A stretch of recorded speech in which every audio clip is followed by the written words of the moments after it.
The massive alien ships appeared at the edge of the solar system like dark clouds covering the sun.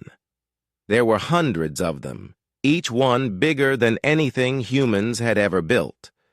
Their metal hulls gleamed with strange lights, and their weapons pointed toward Earth with clear intent.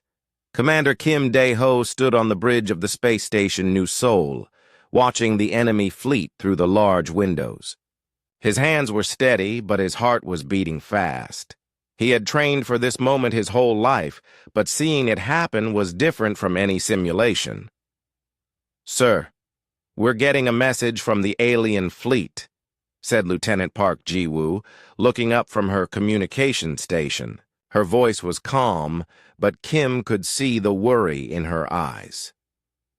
"Put it on the main screen," Kim ordered. The screen flickered, and suddenly they were looking at an alien face. The creature had gray skin, 4 eyes, and a mouth full of sharp teeth. When it spoke, the words came through a translation device. "I am Admiral Tekmor of the Velkari Empire," the alien said. His voice was cold and full of pride. "We have come to claim your world. You have 72 hours to surrender completely.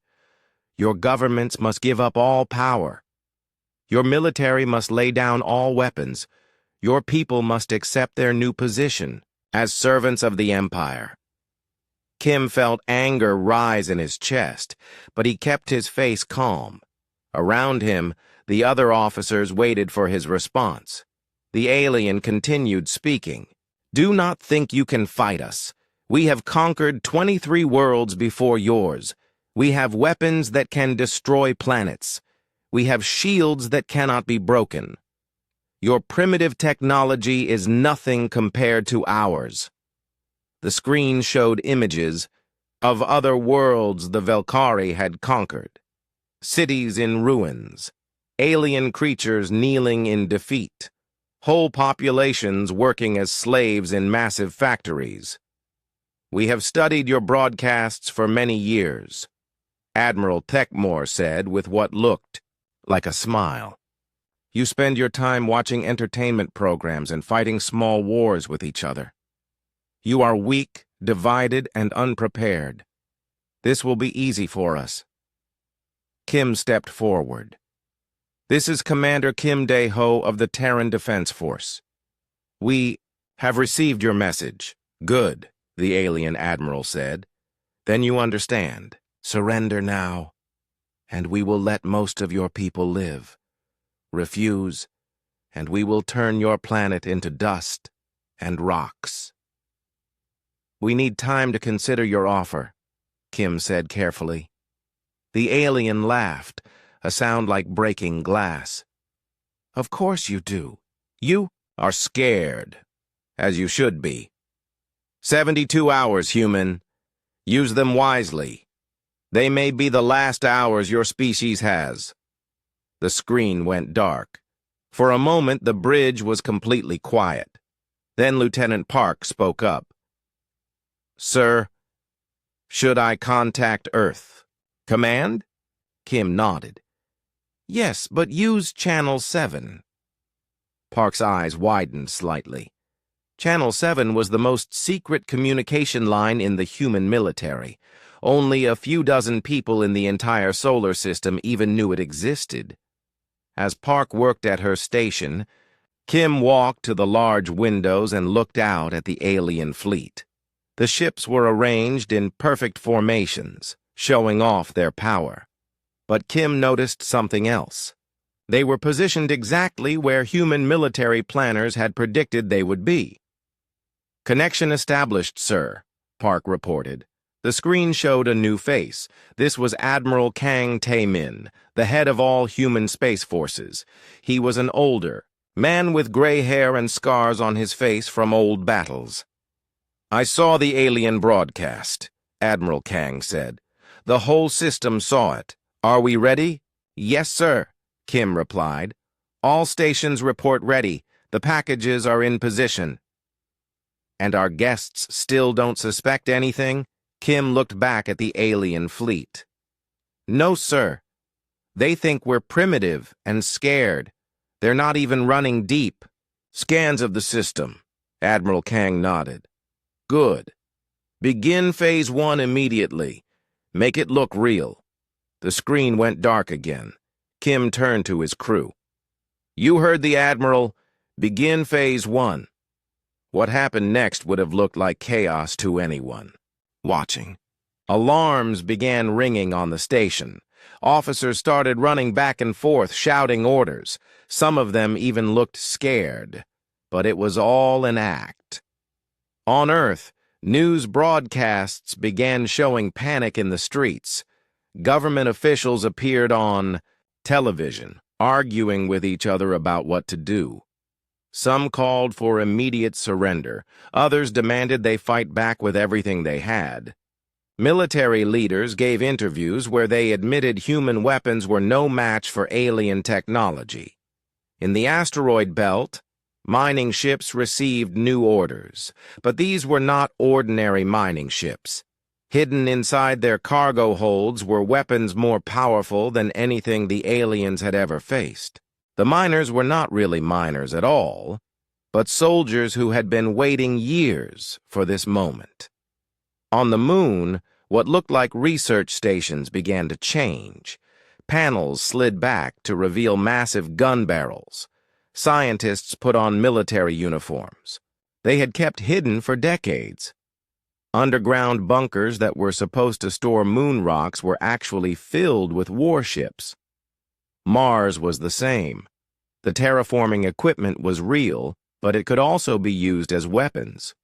The domes that were supposed to protect colonists could also hide an entire fleet of fighters. Dr. Choi Soo-jin worked frantically in her laboratory on Europa, one of Jupiter's moons.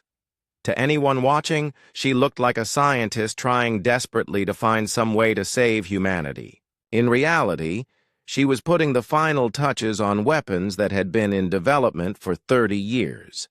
The Valkyrie watched all of this and felt satisfied. The humans were reacting exactly as expected. Fear, panic, confusion. It was the same on every world they had conquered. What the aliens did not know was that humans had been preparing for this day since they first detected alien signals 50 years ago. Every space station, every colony, every ship had been built with one purpose in mind: to fight an enemy with superior technology. The humans had learned from history. When a stronger enemy attacks, you do not meet them head-on. You make them think you are weak while you prepare your real defenses. You let them come close while you get ready to strike. Back on the space station, Kim watched the alien ships move into orbit around Earth. They were being very careful to stay in formation, showing their discipline and power, but they were also putting themselves exactly where human planners wanted them. Sir, Lieutenant Park said quietly, all units report ready. We can begin Phase 2 on your command. Kim nodded but did not give the order yet. The aliens needed more time to get comfortable. They needed to believe completely that humans were helpless. Outside the windows, the alien fleet settled into its positions. Admiral Techmore was probably feeling very pleased with himself. Another easy conquest for the mighty Valkyrie Empire. He had no idea that he had just made the biggest mistake in the history of his species. The 72-hour countdown had begun, but it was not counting down to human surrender. It was counting down to the day the Valkyrie Empire learned what it meant to attack the wrong civilization. The first day of the countdown passed with what looked like complete chaos across the human solar system. News reports showed crowds of people running through the streets, carrying bags and children, trying to escape the cities. Government buildings were surrounded by protesters demanding answers. Military bases appeared to be in total confusion. Lieutenant Colonel Lee Min-ho sat in a hidden command center deep under the Rocky Mountains, watching dozens of screens that showed the carefully planned panic. Every crying child, every angry politician, every confused soldier was playing their part perfectly. "How are our alien friends reacting?" Lee asked his communications officer. "They're enjoying the show, sir," came the reply. "We're picking up their internal communications. They're laughing at us. Some of their junior officers are betting on how long it will take us to surrender completely." Lee smiled grimly. "Perfect. Keep the performance going." Above ground, the President of Earth appeared on television, looking tired and defeated. She spoke about the impossible situation humanity faced. She talked about the need to consider all options, including surrender. Her voice shook as if she was about to cry. The Velkari intercepted this broadcast and felt even more confident. Their intelligence reports had been correct. Humans were emotional creatures who could not handle real pressure. What the aliens did not see was the real activity happening in the shadows. On the dark side of the moon, Colonel Yoon Hai-wan supervised the loading of the last civilian transports. Thousands of families were being moved to safety in underground cities that had been built over many years. The children thought they were going on an adventure. Their parents knew better. "That's the last group from Sector 7, reported Major Nam Jin-woo. "All non-essential personnel are now in the safe zones." Yoon nodded. "Good. Now we can fight without worrying about innocent people getting hurt." The underground cities were marvels of engineering. They had their own air recycling systems, food production facilities, and power generators. They could survive for years even if the surface was completely destroyed. But the aliens watching from orbit saw only what looked like desperate refugee movements. In the asteroid belt, Captain Bae Suho received his final orders. His mining ship, the Honest Worker, looked exactly like thousands of other mining vessels that harvested metals from the asteroids. But hidden in its cargo bay were weapons that could punch holes through the strongest alien shields. "All units, this is Control," came the voice over the secure channel. "Begin final preparations. Stay in character until Phase 2 begins." Bay looked at his crew. These were not miners. They were the best soldiers humanity had ever trained. Each one had spent years learning to fight in space, practicing with weapons the aliens had never seen before. "You heard them," Bay said. "Check your gear one more time. And remember, we only get one chance at this." Dr. Shin Yuri worked alone in her laboratory on Mars, surrounded by equipment the aliens would have recognized as simple communication devices. But these machines were actually intercepting and analyzing every signal the Velkari fleet sent. What she discovered was both encouraging and terrifying. The good news was that the aliens were completely fooled by humanity's deception. They believed humans were as weak and helpless as they appeared. They were not taking any special precautions or calling for reinforcements. The bad news was what she learned about Velkari technology. Their ships were more powerful than human intelligence had estimated. Their weapons could indeed destroy planets. Their shields had never been broken by any enemy they had faced. But Yuri also found something interesting in their communication patterns. The Velkari had a very rigid command structure. Every decision had to be approved by officers higher up. The chain. This made them disciplined, but it also made them slow to adapt when something unexpected happened. "Commander Kim," she said into her secure communicator, "I need to speak with you privately." Minutes later, Kim's face appeared on her screen. "What did you find, Doctor?" "The aliens are powerful, but they have weaknesses," Yuri explained. "They follow the same tactics they've used for hundreds of years. They expect their enemies to use energy weapons and conventional shields. They've never fought anyone who thinks differently." Kim leaned forward. What are you saying? I'm saying their entire military doctrine is based on fighting enemies who are trying to copy their technology, Yuri replied. But we went in a completely different direction. Our kinetic weapons, our redundant systems, our distributed command, structure. They've never seen anything like it. This was the key to humanity's strategy. While other species had tried to build energy weapons like the Velkari, humans had focused on making better projectile weapons. While aliens built elegant ships with centralized control systems, humans built tough, ugly ships that could keep fighting even when half their systems were destroyed. On Europa, Dr. Choi Soo-jin put the finishing touches on her latest creation. It looked like a simple communications satellite, but it was actually a weapon that could accelerate small projectiles to incredible speeds. When the time came, hundreds of these hidden weapons would reveal themselves throughout the solar system. The second day of the countdown began with more apparent chaos. This time, some human military units appeared to be deserting their posts. News cameras showed soldiers throwing down their weapons and walking away from their bases. The Velkari were delighted by this development. Even the human military was falling apart under pressure. This conquest would be easier than they had thought. What the cameras did not show was where those soldiers were really going. They were moving to their real positions in hidden bases throughout the solar system. The weapons they appeared to be abandoning were old and useless anyway. Their real weapons were already in place. Admiral Thekmore sent another message to Earth.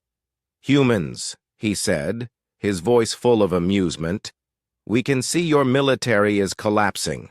Your people are in panic. This is your chance to surrender with some dignity. We might even let your leaders keep their lives." The response came from what appeared to be a desperate human general. "Please," he said, "we need more time. Our governments are trying to reach an agreement. Just give us a few more hours." The alien admiral laughed. "Of course you need more time. You are trying to find some way to escape your fate. But there is no escape.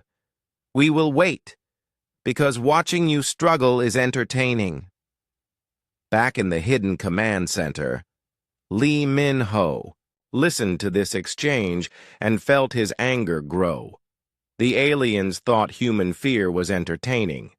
They enjoyed watching what they believed was genuine terror and desperation. They would learn soon enough that they had been watching a performance. The third and final day of the countdown arrived. By now, the Velkari were completely confident in their victory. Their ships moved into perfect attack formation around Earth. They prepared their planet-killing weapons for what they expected to be a brief and one-sided battle. Some of the alien ships even brought civilian observers, Velkari citizens who wanted to watch another species be conquered. They set up comfortable viewing areas and prepared refreshments for the show. Admiral Thekmore opened a channel to all human communication networks. "Your time is up," he announced. "Surrender now, or we will begin the destruction of your world." The response came from Admiral Kang Tae-min, speaking from what appeared to be a desperate last bunker somewhere on Earth. "We reject your demands," Kang said firmly. "Humanity will not surrender. If you want our world, you'll have to take it." The alien admiral looked surprised for a moment, then pleased. "So you choose to fight? Good. It has been too long since we had real entertainment. Your resistance will make this more interesting." He turned to his weapons officers. "Begin the bombardment. Target their major cities first. Let them watch their world burn before we finish them." The Velkari ships powered up their main guns. Energy readings spiked across their fleet. In a few seconds, they would begin raining death down on Earth. That was when Lee Min-ho gave the order that changed everything. "All units," he said calmly into his communicator. "This is Control. Execute Phase 2. I repeat, execute Phase 2. Across the solar system, hundreds of hidden weapons came online. Ships that had been disguised as mining vessels revealed their true nature. Space stations that looked like research facilities opened to reveal massive gun batteries. Even the asteroids themselves began to move, showing that they had been hollowed out and turned into weapons platforms. The trap was about to be sprung. The Velkari were about to learn the most important rule of warfare. Never attack an enemy until you truly understand what they are capable of. Admiral Thekmore stood on the bridge of his flagship, the Galaxy's Fist, feeling the familiar excitement that came before a conquest. Through the massive viewing windows, he could see Earth hanging in space like a blue and green jewel. Soon, it would be just another gray rock in the Velkari Empire. "Status report," he commanded his bridge crew. "All ships are in position, Admiral," replied his tactical officer. "Planet killer weapons are charged and ready. Defensive screens are at full power. The human vessels in orbit are maintaining their distance. They appear to be afraid to engage. Us."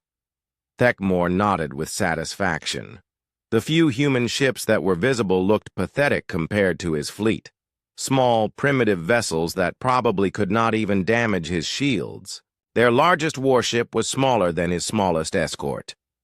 "What about their planetary defenses?" he asked. "Minimal, sir. A few orbital platforms that appear to be communication satellites, some missile batteries on the surface, but nothing that could threaten our shields. Our sensors show no energy signatures strong enough to be serious weapons." This was exactly what Thekmore had expected. In all his years of conquest, he had seen the same pattern. Species with advanced technology put up real fights. Primitive species tried to hide or surrender quickly. These humans were clearly in the second category.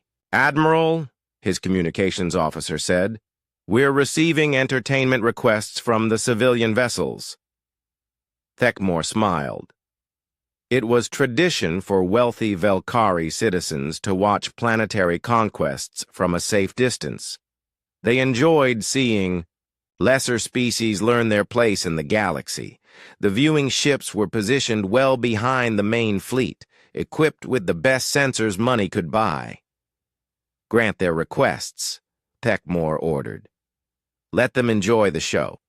This will be over quickly." Captain Nam Jin Woo floated in the darkness between asteroids, watching the alien fleet through his ship's passive sensors. His vessel, the Hidden Blade, was designed to be invisible to enemy scans. Its hull was covered with materials that absorbed energy signatures, and its power systems were running at minimum levels. Around him, hundreds of other human ships waited in similar hiding spots. They were scattered throughout the asteroid belt, behind moons, and in the shadows of gas giant planets. The aliens had no idea they existed. "All units, report status," came the whispered command over the secure channel. One by one, the hidden fleet reported in. Mining ships that were actually heavy cruisers, research vessels that were really destroyers, even some asteroids that had been hollowed out and turned into mobile weapons platforms. Nam looked at his crew. They had trained for this moment for 15 years. Every one of them knew that if they failed, humanity would be enslaved or destroyed. But they also knew they had advantages the aliens could not imagine. "Remember," Nam told his gunners, "wait for the signal. When we strike, we need to hit them all at once. If even one of their ships escapes to warn the rest of their empire, everything we've worked for will be lost." Dr. Choi Soo-jin monitored the alien fleet from her hidden base inside Europa's ice shell. Her sensors were passive, designed to listen, without being detected. What she saw both impressed and worried her. The Valkyrie ships were beautiful in their own way. Smooth curves, elegant lines, glowing energy fields around their hulls. They moved in perfect formation like dancers performing. An ancient ritual. Every ship knew exactly where it was supposed to be. But that perfection was also a weakness. The aliens were following a plan they had used dozens of times before. They expected their enemies to react in predictable ways. They had contingencies. For energy weapon attacks, for shield failures, for conventional boarding actions, they had no contingencies for what humanity was about to do to them. "Doctor," came a voice over her communicator. "This is Admiral Kang. What do you see?" "Their formation is exactly as predicted," Sujin replied. "Command ships in the center, heavy weapons platforms in the middle ring, fast attack vessels on the outside edge. They're positioned to defend against attacks from the planet's surface or from conventional fleets approaching from deep space. And from the asteroid belt?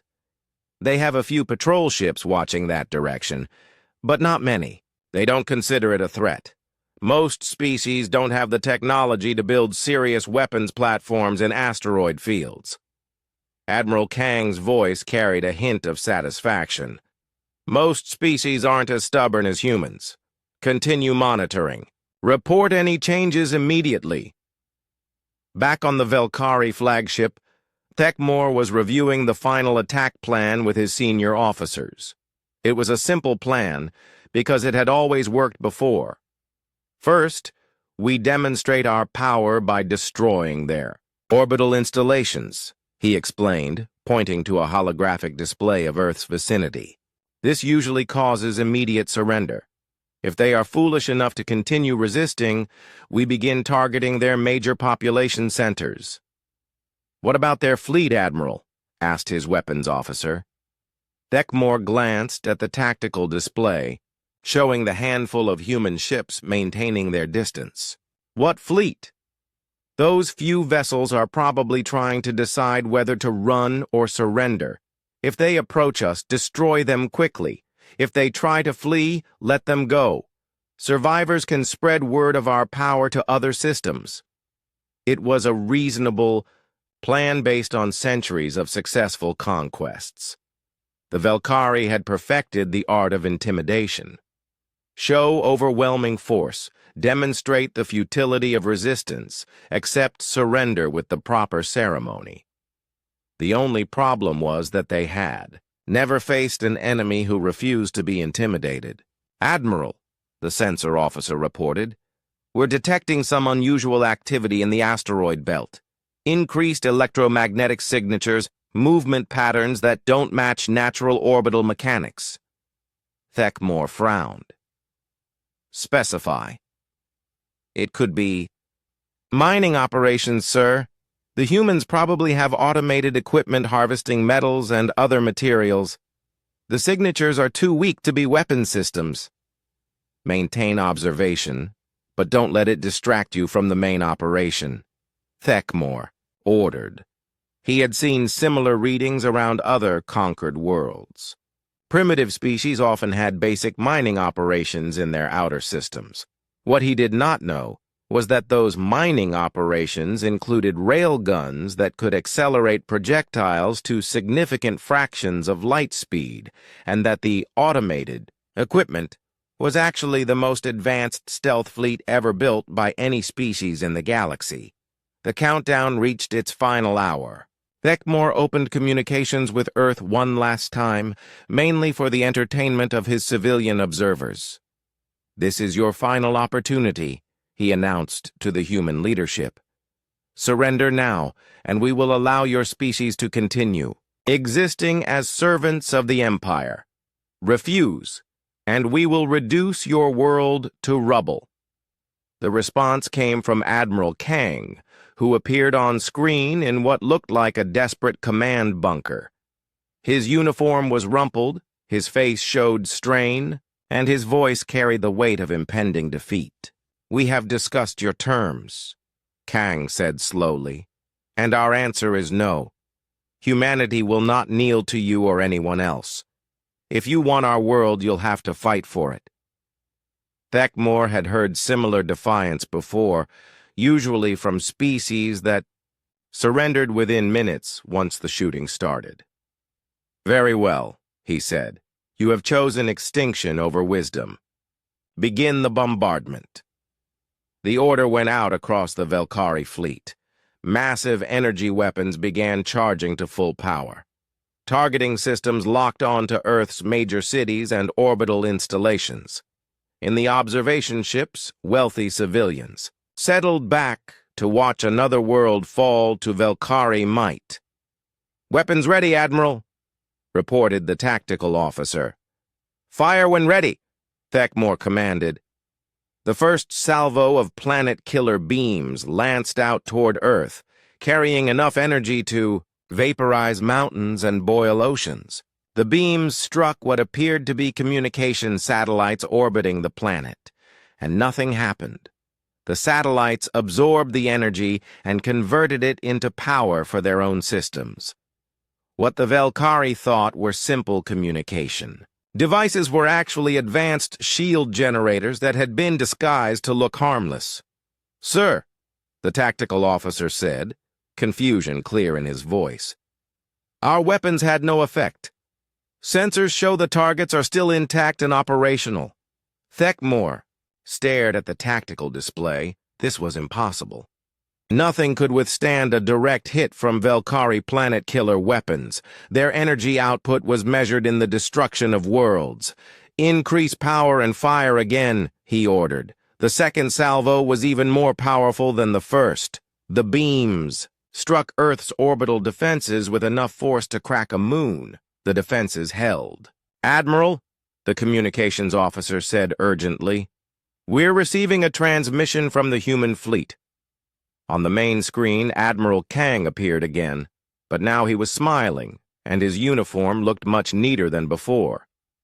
"Thank you for that demonstration," Kang said calmly. "It was very helpful for calibrating our defensive systems. Now let us show you what human weapons can do." That was when Thekmor realized he had made a terrible mistake. The humans had not been hiding in fear. They had been preparing an ambush. The moment Admiral Kang finished his transmission, the asteroid belt exploded into motion. What had looked like ordinary space rocks suddenly revealed themselves to be massive weapons platforms. Panels slid back to expose gun barrels the size of subway tunnels. Entire asteroids split open like flowers, revealing hollow interiors packed with human warships. Captain Nam Jin Woo felt his ship shudder as its main railgun charged to full power. Around him, his crew worked with the precision of years of training. They had one shot to make this work. If the aliens recovered from their surprise, humanity might not get another chance. "Target acquired," his gunner reported. "Velkari command ship, center of their formation. Distance to target? 200,000 kilometers and closing." Nam nodded. At this range, even light-speed weapons would take almost a full second to reach their target. But the projectile his ship was about to fire would travel at nearly 30% of light speed. The aliens would have less than 3 seconds to react. "All ships, this is Control," came the voice of Admiral Kang over the communication system. "Execute Thunderstrike, fire at will." The words had barely finished when space filled with streaks of light. Hundreds of railguns fired simultaneously from hidden positions throughout the solar system. The projectiles were simple chunks of tungsten and steel, but they had been accelerated to velocities that turned them into weapons more destructive than nuclear bombs. The Velkari had shields designed to deflect energy weapons. Their defensive screens could absorb laser beams, plasma bolts, and particle streams without difficulty. But they had never been designed to stop solid objects moving at relativistic speeds. The first projectile struck Admiral Thekmor's flagship just behind the main bridge. The tungsten rod punched through the alien shields as if they were not there, tore through the ship's armor like paper, and exploded out the other side in a spray of molten metal and debris. The proud galaxy's fist broke in half. Impossible, Thekmore shouted as his bridge filled with smoke and sparks. Nothing can penetrate our shields! But even as he spoke, more projectiles were slamming into his fleet. Ships that had dominated space for centuries were being torn apart by weapons they had never imagined.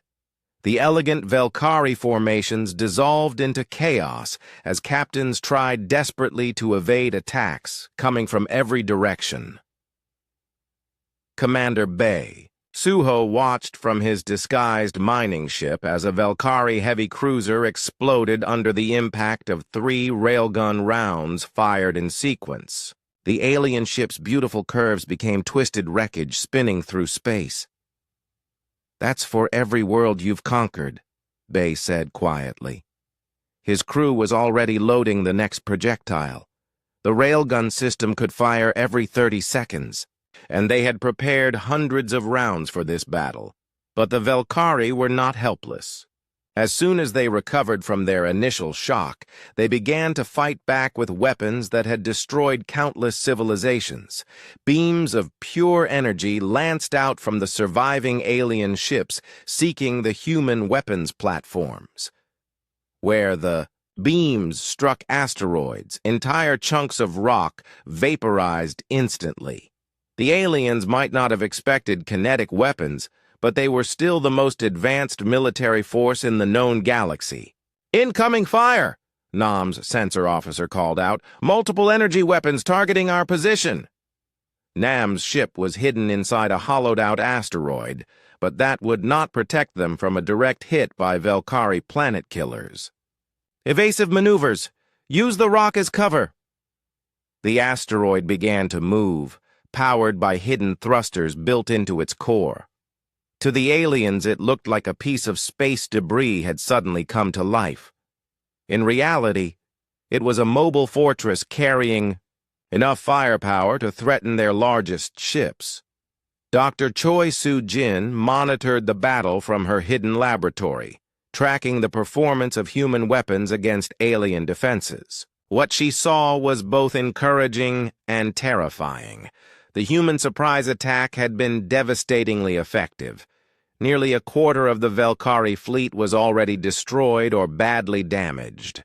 But the aliens were adapting quickly. They were beginning to target the signatures of human railgun discharges, and their return fire was incredibly accurate. "This is control to all units," came Admiral Kang's voice. "Phase 2 is complete. Begin Phase 3 immediately." Soo-jin smiled grimly. The aliens thought they had seen humanity's best weapons. They were about to learn otherwise. Throughout the solar system, what had appeared to be civilian structures began to transform. Research stations on Mars revealed themselves to be military bases. Mining colonies on the moons of Jupiter opened, hidden weapon bays. Even Earth's moon split open in several places to release squadrons of fighters that had been hidden in underground hangars. The Velkari had expected to fight a few dozen primitive human ships. Instead, they found themselves surrounded by hundreds of advanced warships that had been disguised as harmless civilian vessels. "Status report," Admiral Thekmore demanded from the emergency bridge of his crippled flagship. "We've lost 17 ships destroyed, 31 heavily damaged," his tactical officer reported.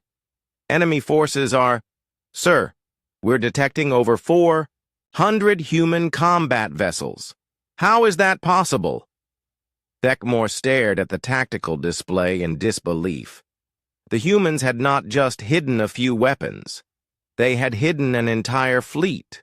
Multiple fleets. Where did they all come from?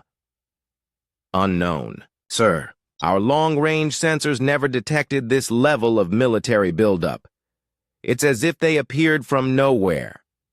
What Thekmore did not understand was that humanity had spent 50 years preparing for this exact scenario. Every space station, every colony, every research facility had been designed with hidden military capabilities. The humans had built their defenses in plain sight, disguised as civilian infrastructure. Captain Park Ji-woo led a squadron of fighters out of a hidden base, inside one of Saturn's moons. Her ships looked nothing like the elegant Valkyrie fighters. They were ugly, angular vessels covered with armor plating and bristling with weapons. "Remember," she told her pilots, "their fighters are faster and more maneuverable than ours. But we have advantages they don't know about. Our ships can take more damage, and our weapons don't need to charge between shots." The first engagement between human and Valkyrie fighters proved Park's point. The alien ships danced through space with incredible grace, firing beams of energy that could slice through most materials. But when their shots hit human fighters, the humans kept flying. Human ships had been designed based on a simple philosophy: assume you're going to get hit and build accordingly. Multiple hulls, redundant systems, and armor that could absorb tremendous punishment.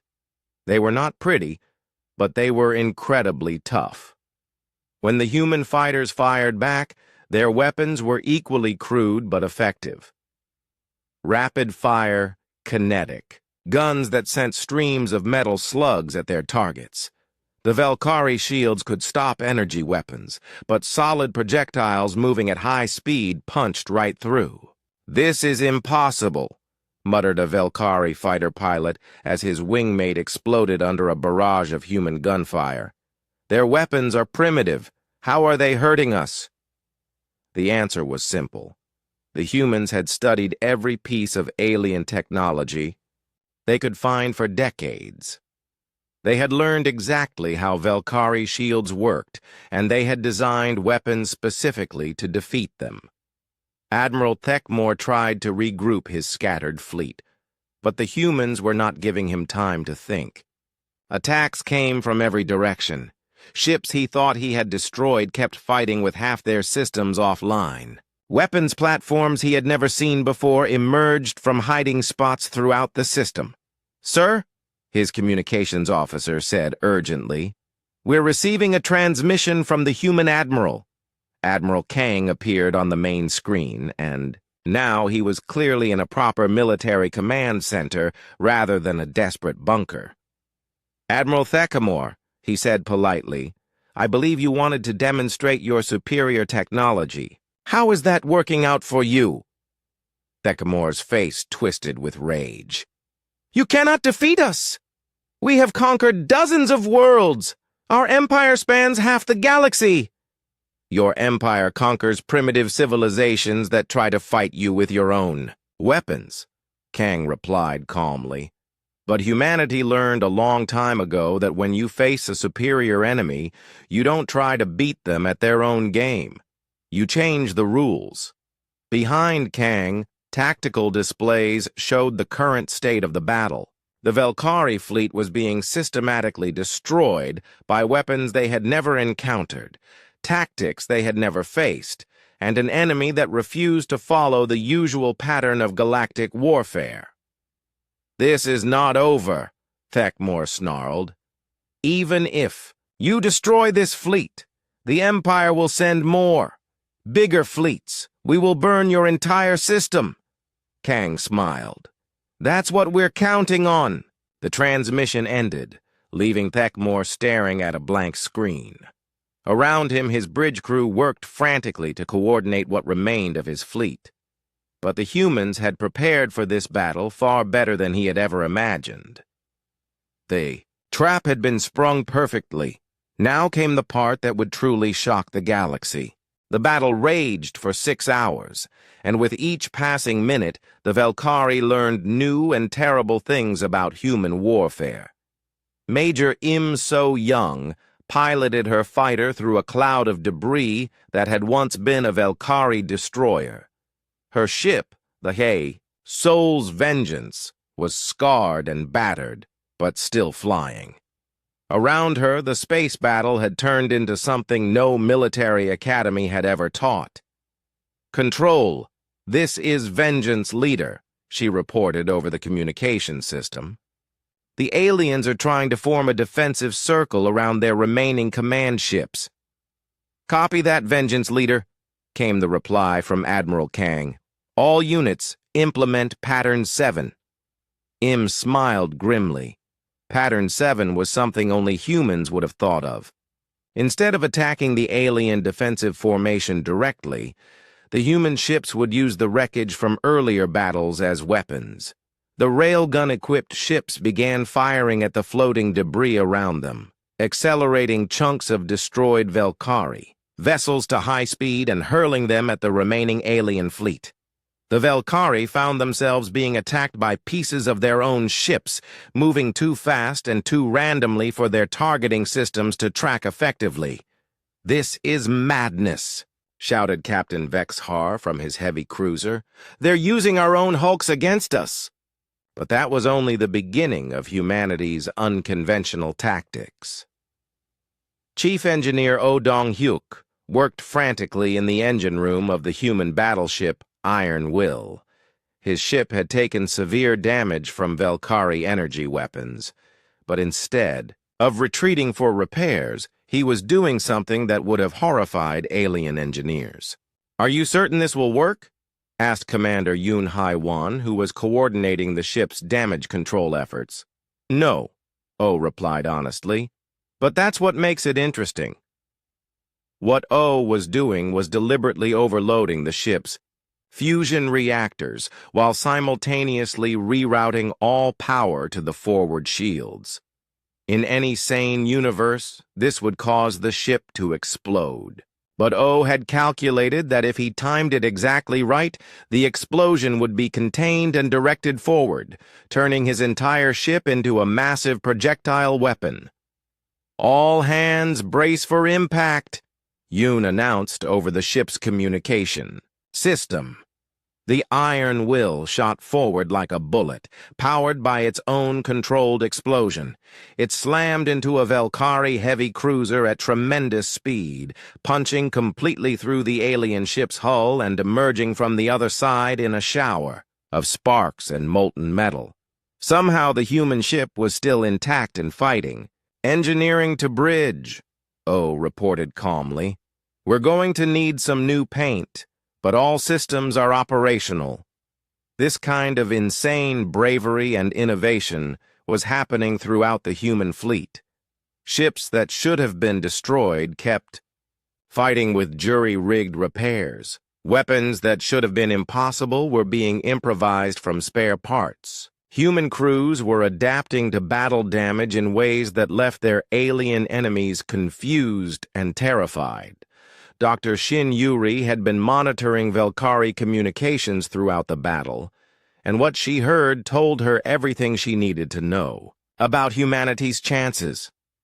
"Admiral," she reported to Kang, "the aliens are starting to panic. Their command structure is breaking down. Individual ship captains are making desperate decisions without waiting for orders from their superiors."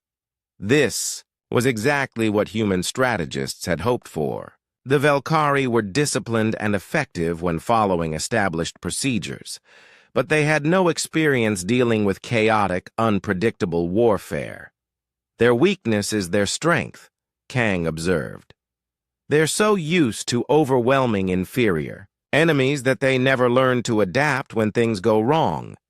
Captain Jong Mi-ran proved this point when she led the first human boarding action against a crippled Valkyrie ship. Her assault team used small shuttles to approach the alien vessel, but instead of trying to dock in the normal way, they simply crashed through the hull at high speed. The Valkyrie defenders were prepared for a conventional boarding action. They had set up defensive positions near the airlocks and main corridors. They were not prepared for humans to come through the walls in random locations. "Remember," Jang told her team as they cut through the alien ship's interior, "these creatures have never fought hand-to-hand combat.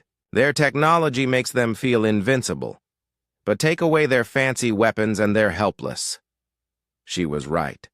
The Velkari soldiers were deadly with their energy weapons, but they had no idea how to fight with improvised weapons or in close quarters. The humans, trained in combat techniques dating back thousands of years, quickly overwhelmed them. But the most shocking discovery came when Zhang's team reached the alien bridge. "Admiral," she reported back to Kang, "you need to see this. These aliens, they're not soldiers. They're more like technicians." The Velkari crew they had captured were not the fierce warriors humanity had expected. They were specialists who had trained to operate their advanced technology, but who had never expected to actually fight for their lives. Their entire military doctrine was based on technological superiority, not combat skills. "They've been winning battles for so long that they forgot how to be warriors," Zhang observed. "They point their weapons and press buttons, but they don't know how to fight." This revelation changed everything. The humans had been expecting to face battle-hardened veterans. Instead, they were fighting technicians who had never faced serious resistance. Admiral Thekmore, meanwhile, was learning the hardest lesson of his career.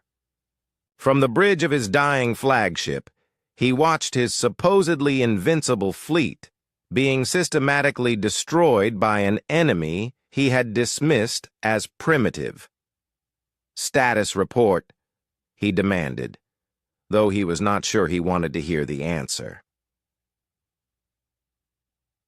43. Ships destroyed. 27 heavily damaged and unable to fight, his tactical officer reported. "We're down to less than 30% of our original strength." And the humans? They've lost approximately 15 ships destroyed, but many of their damaged vessels are still fighting. "Sir, their ships seem to be designed to keep functioning even after sustaining damage that would cripple our vessels." Thekmore stared at the tactical display. The human ships were ugly things, covered with extra armor and redundant systems. They looked primitive compared to the elegant Velkari designs, but they just would not die. "How is this possible?" he muttered. "Our weapons can destroy planets. Our shields have never been breached. Our tactics have conquered dozens of worlds." The answer came from an unexpected source. One of his junior officers, a young Velkari who had been studying the battle data, spoke up hesitantly. "Sir, I think the problem is that we've always fought enemies who tried to copy our technology. They built energy weapons like ours, shields like ours, ships like ours, so our defenses were designed to counter versions of our own weapons." "What are you saying?" "The humans didn't try to copy us, sir. They went in a completely different direction. Their weapons are crude but effective against our defenses. Their tactics are chaotic but unpredictable. They're fighting a type of war we've never seen before." Thekmore felt a chill run through him. In his arrogance, he had assumed that any spacefaring species would develop technology similar to the Velkari. He had never considered that there might be other ways to wage war among the stars. "Sir," his communications officer interrupted, "we're receiving another transmission from the human admiral." Admiral Kang appeared on the screen, and behind him, the human command center was clearly winning the battle. "Admiral Thekmore, I'm offering you one opportunity to surrender. Your fleet is defeated. Your tactics are useless against us. Yield now, and we'll allow your surviving crews to live." Thekmore's pride flared. "Never! The Velkari Empire does not surrender to primitive species."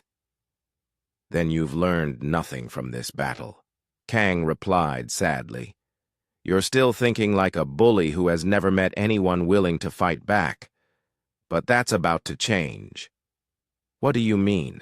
Kang smiled, and there was something in that expression that made Thekmore's blood run cold. "You're not just fighting the human fleet, Admiral. You're fighting human philosophy. And our philosophy is very simple. If you hurt our friends, we hurt you back. If you threaten our families, we eliminate the threat. And if you declare war on us, the transmission paused for dramatic effect. We make sure you never threaten anyone again. The screen went dark, leaving Tekkamore to contemplate the full implications of what he had started. He had not just attacked a primitive world. He had awakened something that the galaxy had never seen before, a species that refused to be victims. By the 10th hour of battle, what had begun as the Velkari Empire's routine conquest had become their worst military disaster in 500 years. Admiral Ri Kyung-min coordinated the human counteroffensive from the command ship, determined. Justice, watching as the last organized Velkari formations fell apart under relentless attack. The aliens had started with over 200 ships. Now they had fewer than 40 vessels still capable of fighting. "Sir," reported Lieutenant Colonel Park Seo-jun, "the remaining alien ships are trying to retreat toward the outer system. Should we let them go?" Reconsidered this for a moment. In most conflicts, allowing a defeated enemy to retreat was considered honorable. But these aliens had come to enslave or destroy humanity. They had bragged about conquering 23 other civilizations. Letting them escape would only give them the chance to return with reinforcements. "Negative," Ri replied. "Implement containment protocol. No alien ship leaves this system." What followed was a masterpiece of tactical coordination. Human ships that had been hidden throughout the solar system revealed themselves at the edges of Velkari retreat routes.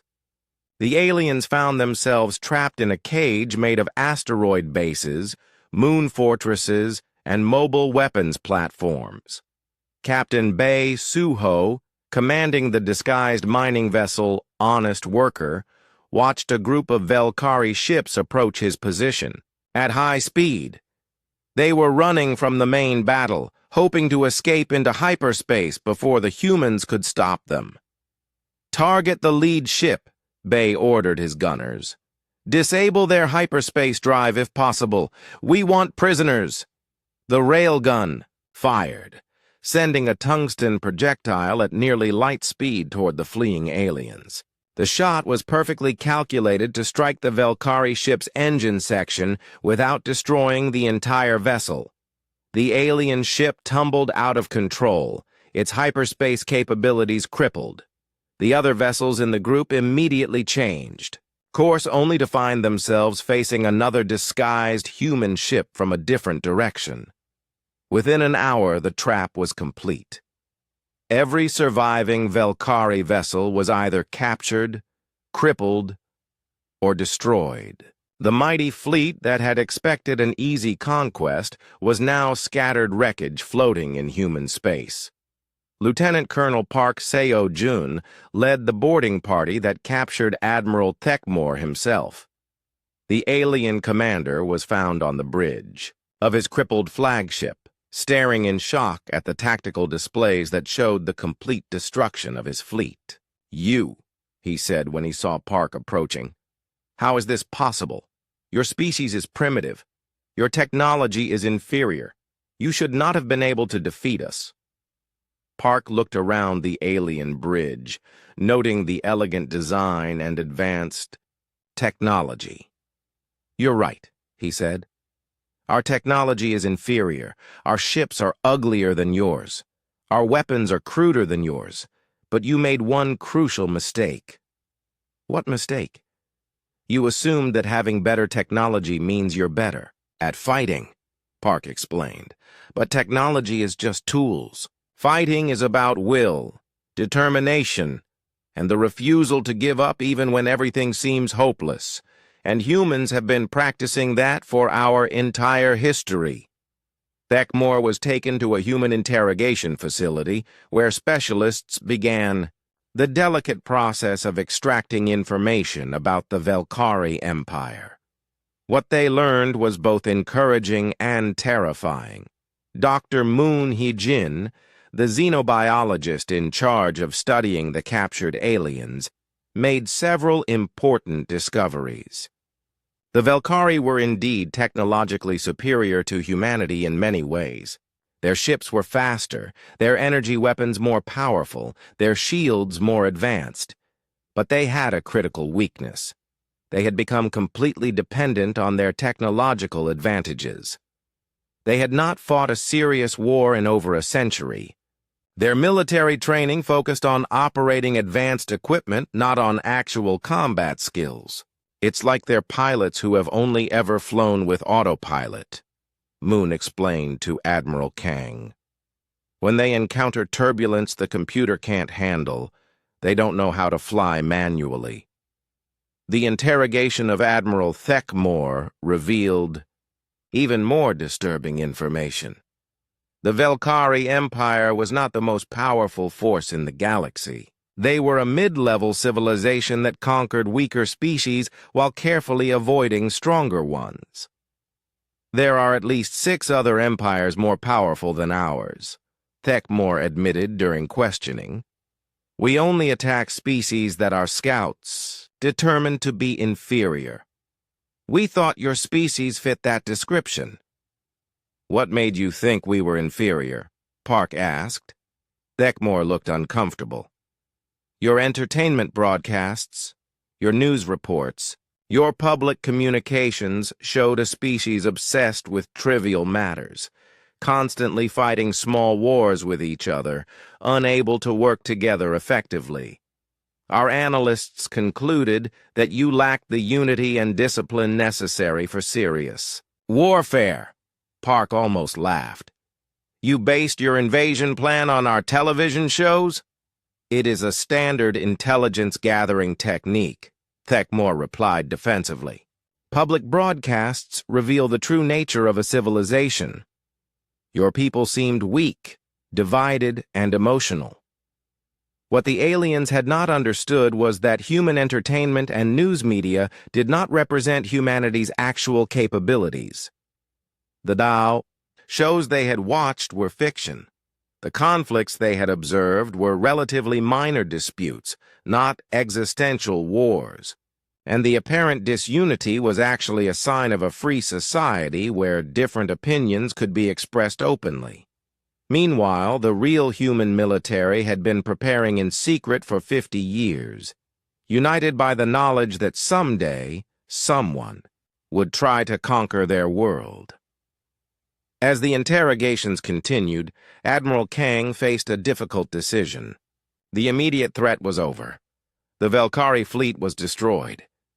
But the aliens' own admissions had revealed a much larger problem. If we let this species report back to their empire, Kang said during a strategy meeting with his senior officers, they'll send a larger fleet. And if word spreads that humans are more dangerous than they appear, other empires might decide to eliminate us before we become a serious threat.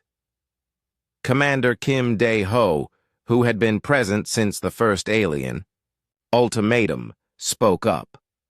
So what are you suggesting, sir? I'm suggesting that we've passed the point of no return, Kang replied. We can't go back to pretending we're a harmless, primitive species. The galaxy knows we exist, and some of it considers us a threat. Our only choice is to make sure we're strong enough to handle whatever comes next. The room fell silent as the implications sank in. Humanity had wanted to be left alone. They had hoped that by staying hidden and appearing weak, they could avoid galactic conflicts entirely. But the Velkari invasion had made that impossible. What do you recommend? Asked Admiral Ree. Kang walked to the large tactical display that showed the current state of the solar system. Scattered throughout human space were the remains of one of the galaxy's major military fleets. Advanced alien technology was there for the taking. Prisoners with detailed knowledge of galactic politics and military capabilities were waiting to be questioned. I recommend we stop playing defense, Kang said finally. The Velkari came here expecting to conquer us. Instead, they've given us everything we need to take the fight to them." He turned to face his officers. "Ladies and gentlemen, we're going to war, not just to defend our system, but to make sure this never happens again. We're going to liberate every world the Velkari have conquered. We're going to show the galaxy that bullying weaker species has consequences." The officers looked at each other uncertainly. What Kang was proposing was incredibly dangerous. Humanity would be revealing its true capabilities to the entire galaxy. They would be making enemies of civilizations far more powerful than the Velkari. But they would also be doing something no other species had ever attempted, turning the tables on the galactic empires that had divided the universe between themselves. "Sir," Commander Kim said slowly, "are we sure we're ready for that kind of war?" Kang smiled grimly. "Commander, we just destroyed a fleet that has conquered 23 worlds. We did it with mining ships and research stations. I think we're ready for anything the galaxy can throw at us." Outside the conference room windows, human repair crews were already at work, salvaging alien technology and incorporating it into their own ships. The solar system was transforming itself from a hidden backwater into a military powerhouse. The age of human hiding was over. The age of human expansion was about to begin. 3 months after the destruction of the Velkari invasion fleet, the first human warships left the solar system on a mission that would change the balance of power in the galaxy. Fleet Admiral Song 1J stood on the bridge of the newly constructed battleship Liberation, watching the stars shift as his fleet entered hyperspace. Behind him were 50 of the most advanced warships humanity had ever built, each one incorporating the best of human engineering with captured Velkari technology. "Hyperspace transition complete," reported Navigation Officer Lee Min-ho. "We are now following the Velkari navigation routes toward their first conquered system." Song nodded grimly. The interrogation of captured Velkari officers had provided detailed information about their empire's structure. 23 conquered worlds, each one stripped of resources and populated by enslaved species. It was a pattern of cruelty that had continued for centuries. That pattern was about to end. "Communications. Broadcast our message on all frequencies," Song ordered. Throughout the galaxy, species that had lived in fear of the Velkari Empire received an impossible transmission. It was broadcast in dozens of languages using communication protocols that the aliens had thought were secret. "This is Fleet Admiral Song 1J of the Terran Liberation Force," the message began. "We are humans from the Sol system. 3 months ago, the Velkari Empire attempted to conquer our world. Their fleet was completely destroyed. We are now coming to liberate every world they have enslaved. To the conquered peoples, your freedom is coming. To the Velkari occupiers, surrender or be destroyed. To any other empire watching, learn from this example. The age of bullying weaker species is over." The message caused panic in Velkari space and hope on the enslaved worlds. For the first time in centuries, someone was fighting back against the galactic empires. Captain Park Ji-woo commanded the advanced scout group, approaching the first target system in stealth ships that had been improved with alien sensor technology. What she found there made her blood boil with anger. The planet Kepler 442b had once been home to a peaceful species called the Thylan. They were plant-like beings who had developed a beautiful civilization based on harmony with their natural environment. The Velkari had conquered them 40 years ago and turned their world into a mining operation. "Dear God," whispered Park's communications officer as they observed the planet from orbit. "What have they done?" The once green world was now a brown wasteland. Massive strip mines covered entire continents. The Thailand population had been reduced to slave labor, forced to extract resources for the Velkari Empire. Those who could not work were simply eliminated. "Send a priority message to the fleet," Park ordered. "Tell Admiral Song that this system needs immediate liberation. And tell him to bring everything we have." The human liberation fleet arrived at Kepler 442b 6 hours later. The Velkari garrison consisted of 12 warships and several orbital stations used to process the stolen resources. They were completely unprepared for what hit them. The humans had learned from their previous battle. Instead of revealing themselves gradually, they struck with overwhelming force from multiple directions simultaneously. The Velkari ships were destroyed before they could send a distress signal.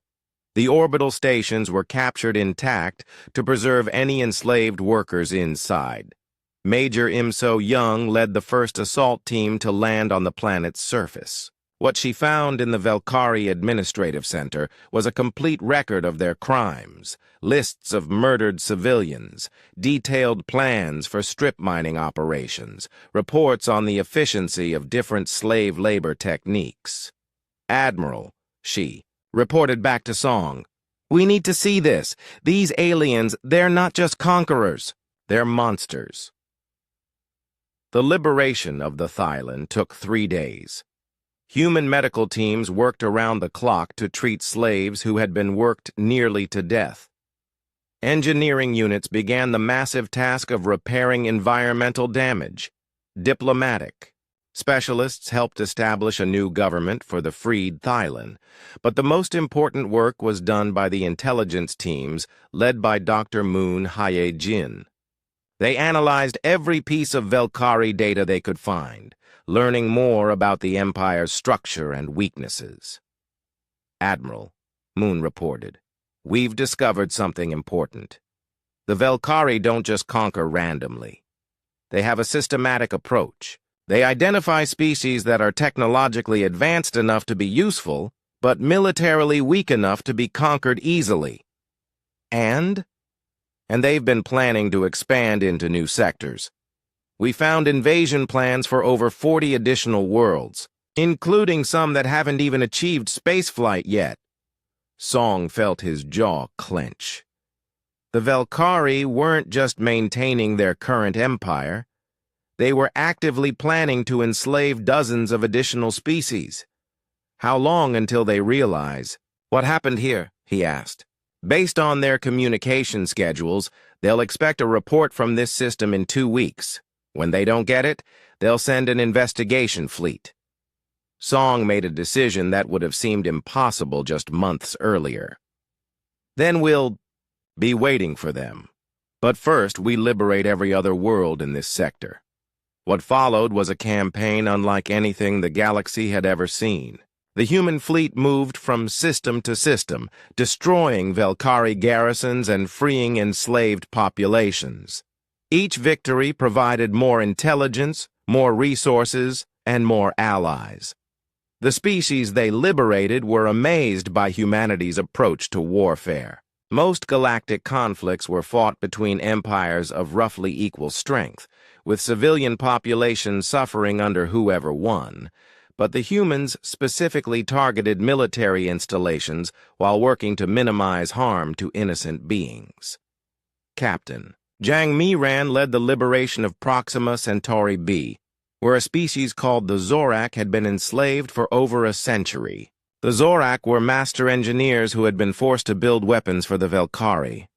When the humans freed them, they immediately offered to help upgrade the liberation fleet. "Your ships are strong," Chief Engineer Kreshinal told Jang. "But they could be stronger. We have ideas for improvements that the Velkari never allowed us to implement." Within weeks, human ships were being retrofitted with technology from multiple liberated species. The fleet grew stronger with each victory, as freed populations contributed their knowledge and resources to the cause. But the campaign's most important discovery came when Commander Yoon Hai-won captured a high-ranking Velkari official on the industrial world of Trappist-1D. Sub-Admiral Morthek had been overseeing the construction of a new generation of Velkari warships when the humans arrived. Under interrogation, he revealed information that changed everything. "You fools," he said to his human captors. "Do you think the Velkari Empire exists in isolation? We are part of a larger alliance. 6 major empires control this galaxy, and we have agreements to help each other when threatened." Commander Yoon leaned forward. "What kind of agreements?" "Mutual defense pacts. If one empire is seriously threatened, the others will provide military support. Your little rebellion has already been reported to our allies. They are preparing a response fleet that will dwarf anything you have seen." The news was both alarming and oddly encouraging. Alarming because humanity would soon face enemies far more powerful than the Velkari. Encouraging because it meant their campaign was succeeding beyond their wildest expectations. "How long do we have?" Yoon asked. "The response fleet is already being assembled," Morthek replied with a satisfied smile. 500 ships from 4 different empires. "You're primitive. Vessels will be crushed like insects." But Yoon was smiling too. 500 ships, you said? "At minimum. Possibly more." "Good," Yoon replied. "That should be enough for a proper test of our new capabilities." Word of the approaching enemy fleet spread throughout the liberated systems. Some of the newly freed species suggested that the humans should retreat while they still could. Others offered to evacuate their populations to safety. Admiral Song's response surprised everyone. "We're not retreating," he announced at a gathering of Allied leaders. "And we're not going to hide.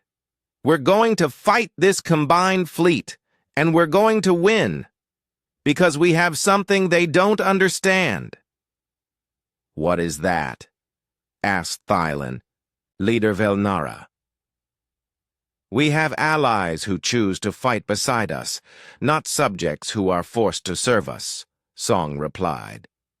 "We have the moral authority that comes from fighting for freedom rather than conquest. And we have the tactical advantage of being underestimated by enemies who still think technology is more important than determination." The liberated worlds began preparing for the largest space battle in galactic history. Human engineers worked with freed alien scientists to develop new weapons and defenses. Thailand biotechnology was combined with Zorak engineering and human determination to create innovations that none of the species could have achieved alone. But the most important, preparation was psychological. For the first time in centuries, species that had been victims were preparing to fight back against their oppressors.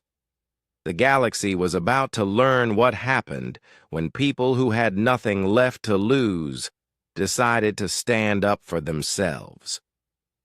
The hunters were about to become the hunted, and humanity was leading the pack. 6 months after the first Velkari ship had appeared in human space, Admiral Kim Tae-ho stood before the newly formed Alliance of Free Worlds, addressing representatives from 37 liberated species in the Great Hall of New Geneva Station. The station itself was a symbol of what had changed in the galaxy. Built in the space between Sol and Alpha Centauri, it incorporated architectural elements from dozens of different civilizations. Thailand bio-organic growing systems intertwined with Zorak, mechanical precision, and human practical engineering. It was beautiful in a way that no single species could have achieved alone. 6 months ago, Kim began, the Velkari Empire came to our system expecting an easy conquest. They found instead that they had declared war on the wrong civilization, not because we humans are the strongest species in the galaxy, but because we are the most stubborn. Gentle laughter rippled through the assembled delegates, representing species that had lived in fear for centuries and were now free to express joy. Today, the Velkari Empire no longer exists, Kim continued. Their ships are destroyed. Their occupied worlds are free, and their former subjects are rebuilding their civilizations. But our work is not finished. Intelligence gathered from liberated systems has revealed the existence of 5 other major empires that maintain their power through conquest and slavery. The laughter died away. Everyone in the hall knew what this meant. Humanity had started, something that could not be stopped halfway. The battle that had decided everything had taken place just 2 weeks earlier in the Tau Ceti system. The combined fleet sent by the galactic empires to destroy the human rebellion had been the largest military force assembled in over 1,000 years. 537 ships from 4 different empires, carrying enough firepower to sterilize entire worlds.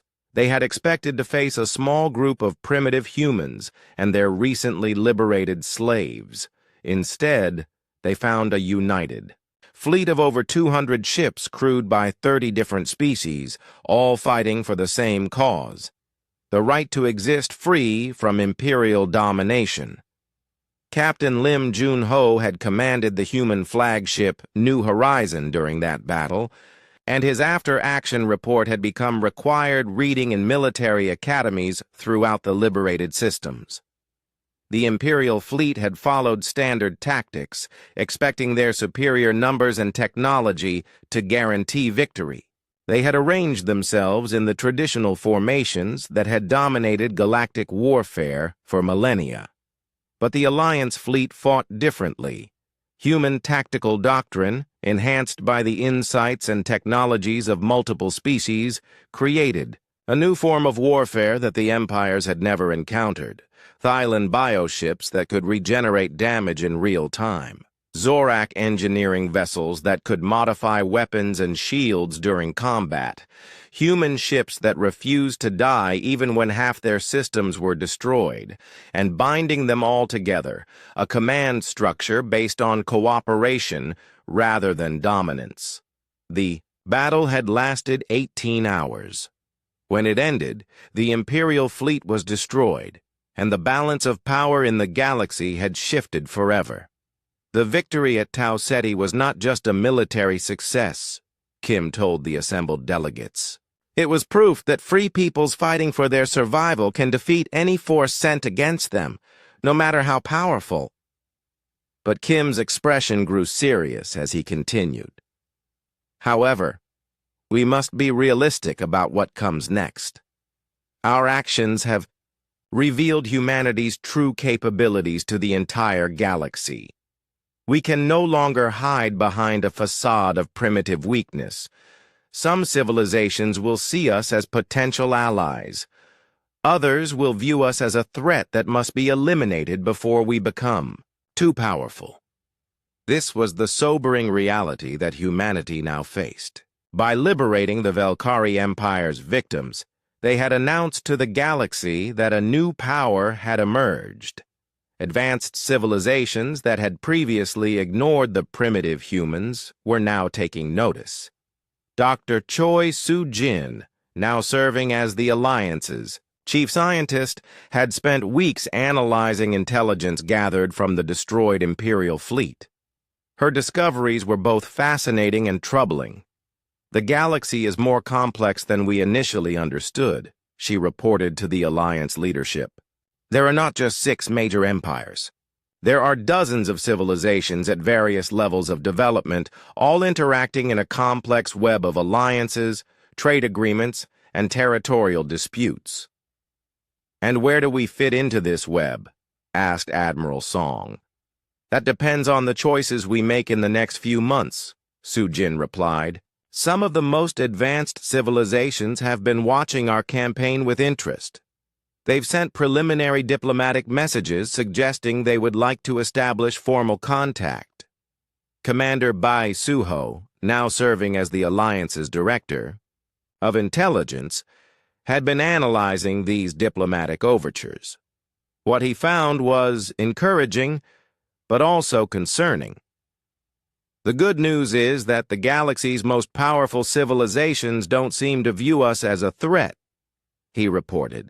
They're impressed by our military capabilities, but they're more interested in our approach to liberation rather than conquest. And the bad news? Kim asked. The bad news is that some mid-level empires are already forming coalitions to contain the human threat before we become too powerful to stop. We estimate that at least 3 separate alliances are being formed with the specific goal of preventing further human expansion. This was exactly what human strategists had feared. By revealing their true capabilities, they had made themselves a target for every empire that profited from the current galactic order, but they had also gained something invaluable: allies who shared their commitment to freedom.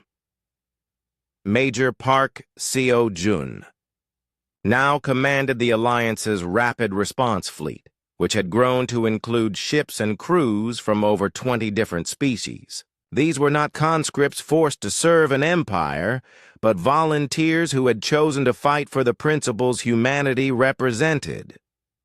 The galaxy's empires are used to fighting each other using similar technologies and tactics, Park explained to a group of new Alliance officers. They compete for territory and resources, but they all follow the same basic rules: conquer the weak, avoid the strong, maintain the status quo. But we're not following those rules, added Lieutenant Colonel Oh Dong-hyuk, who had survived the original battle in the Sol system and was now training Alliance engineers. We're not conquering territory for resources. We're liberating populations that the empires need as slave labor. We're disrupting their entire economic model. This was the key to understanding why humanity's actions had caused such a dramatic reaction throughout the galaxy. The established empires could handle military threats from other empires. What they could not handle was a force that challenged the fundamental assumptions of galactic civilization. As Kim concluded his address to the Alliance delegates, he outlined the path forward. We have 3 choices, he said. We can try to return to hiding, hoping that the galaxy forgets about us. We can expand aggressively, becoming another conquering empire. Or we can continue on the path we've chosen, liberating the oppressed while building alliances with those who share our values. The vote was unanimous. The Alliance would continue its mission of liberation while seeking diplomatic contact with the galaxy's most advanced civilizations. 2 weeks later, Captain Lim Jun-ho found himself in command of humanity's most important mission yet. The deep space exploration vessel New Horizon had been chosen to make first contact with the Ancients, a collection of civilizations that had existed for millions of years and were rumored to possess technology beyond current understanding. "Are you nervous?" asked his first officer, Commander Yang Min-jung, as they prepared to enter the ancient territories. Terrified, Lim admitted honestly. We're about to meet civilizations that were building star-spanning empires when Earth was still covered with dinosaurs. They could probably destroy our entire fleet with a thought. Then why are we doing this? Lim looked out at the stars ahead of them, knowing that somewhere in that darkness waited beings of unimaginable power and wisdom. Because someone needs to tell them that the galaxy's younger races are tired of being prey, he replied. The empires have been using their advanced technology to bully weaker species for thousands of years. Maybe it's time the ancients knew that some of us are willing to fight back. The journey to the ancient territories took 3 weeks, passing through regions of space where the laws of physics seemed to work differently. Stars arranged in perfect geometric patterns, planets that existed in impossible orbits, technology so advanced it looked like magic. When they finally received a response to their diplomatic requests, it came in the form of a simple message. Welcome, young warriors. We have been watching your progress with great interest. Please proceed to the coordinates we are transmitting. It is time we spoke. The meeting took place on a space station that existed partially outside normal space-time. The ancient representative was a being of pure energy that had once been organic but had transcended physical form millions of years ago. You are the humans, the ancient said, its voice somehow speaking directly into their minds. The species that refuses to follow the established patterns of galactic civilization.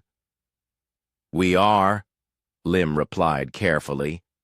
We come seeking dialogue with those who might understand our perspective.